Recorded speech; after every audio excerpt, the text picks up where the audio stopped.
আরবি শব্দ। কি শব্দ? আরবি শব্দ।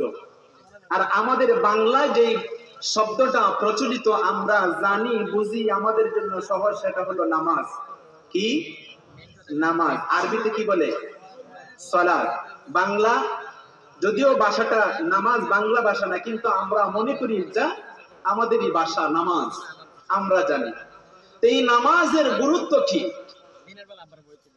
নামাজ পড়লে আমাদের কি কি লাভ হবে, নামাজ যদি না পড়ি আমাদের কি কি ক্ষতি হবে, এই সম্পর্কে অল্প কিছু আলোচনা আমি ইনশাআল্লাহ আপনাদের সামনে চেষ্টা করব।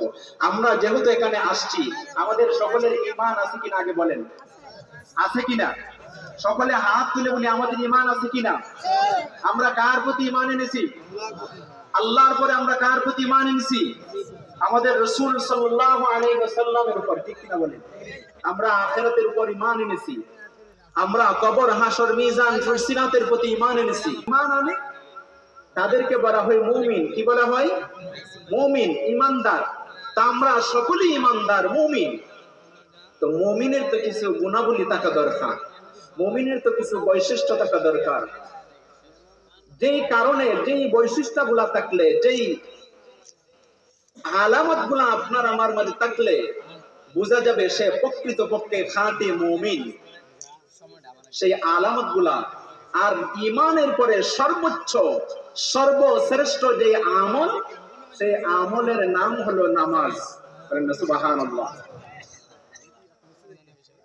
عن ابن مسعود رضي الله تعالى عنه قال سألت النبي صلى الله عليه وسلم أي الأعمال أحب إلى الله تعالى।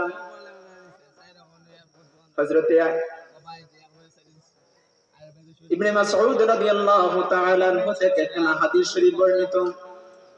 তিনি ফরমান, এক লোক আমার নবীর কাছে গেলেন, গিয়া বললেন, ইয়া রাসূলুল্লাহ ইয়া হাবিবাল্লাহ। আমার নবীকে প্রশ্ন করলেন, সাআলতুন নবী সাল্লাল্লাহু আলাইহি ওয়াসাল্লাম আইয়ুল আমালি আহাব্বু ইলাল্লাহ, আল্লাহ রাব্বুল আলামিনের কাছে সর্বাধিক প্রিয় আমল কোনটি? কি আমল সবথেকে বেশি প্রিয় আমল কোনটা? আমলে কি আছে? আমলে যদি ঘাটতি থাকে তাহলে কি হয়, এই জিনিসটা সংক্ষেপে ইনশাআল্লাহ বোঝানোর চেষ্টা করব। আমার নবী সাহাবী জিজ্ঞেস করলেন, আইয়ুল আমালি আহাব্বু ইলাল্লাহি তাআলা, আল্লাহ রাব্বুল আলামিনের কাছে সর্বাধিক প্রিয় আমল কোনটি? বলা আমার রাসূল পাক সাল্লাল্লাহু আলাইহি ওয়াসাল্লাম ইরশাদ করলেন, সর্বাধিক প্রিয় আমল আল্লাহ রাব্বুল আলামিনের কাছে সালাত, নামাজ। কোন সময় পড়া? সঠিক সময়ে পড়া। যখন ওয়াক্ত হয় তখনই নামাজ আদায় করা। যখন ফজরের ওয়াক্ত চলে ফজরের নামাজ আদায় করে নেওয়া। যদি মনে করি না জোহরের সময় পড়বো না, এখন ঘুমিয়ে থাকি, সেটা আল্লাহর কাছে প্রিয় আমল না। বোঝার চেষ্টা করবেন। তো এই আমল আপনার আমার কাছে, আল্লাহ রাব্বুল আলামিনের কাছে আমরা যে আমল করি, নামাজ পড়ি, ঈমানের পরে আমাদের সর্বপ্রথম হলো যে কাজ, সেটা হলো নামাজ।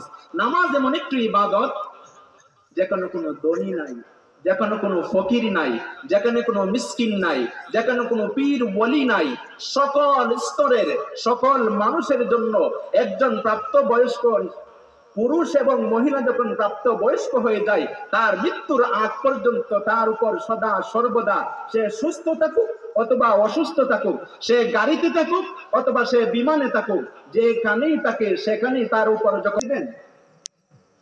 কথা বলেন না কেন? নামাজ পড়লে আল্লাহ বেহেশত দিবেন? অবশ্যই দিবেন। দিবেন না কেন? আল্লাহ রাব্বুল আলামিন বেহেশত কার জন্য বানাইছেন? নামাজীদের জন্য বানাইছেন। আল্লাহ রাব্বুল আলামিন বেহেশত ঈমানদারদের জন্য বানাইছেন। হযরত আবু হুরায়রা রাদিয়াল্লাহু তাআলা আনহু থেকে একটা হাদিস শরীফ।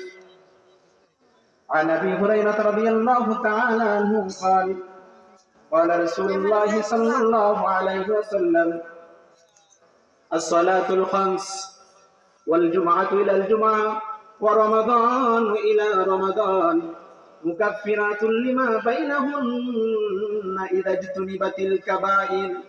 মুসলিম শরীফের মধ্যে হাদিস কানা বর্ণিত রয়েছেন। আল্লাহর হাবিব সাল্লাল্লাহু আলাইহি ওয়াসাল্লাম থেকে বর্ণনা করেছেন আবু হুরায়রা রাদিয়াল্লাহু তাআলা আনহু।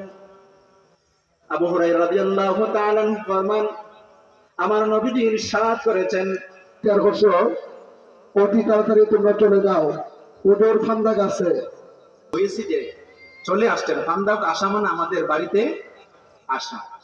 আল্লাহ ওনাকে সহিহ সালামতে মাহফিলে আসার তৌফিক দান করুক, সকলে বলি আল্লাহুম্মা আমিন।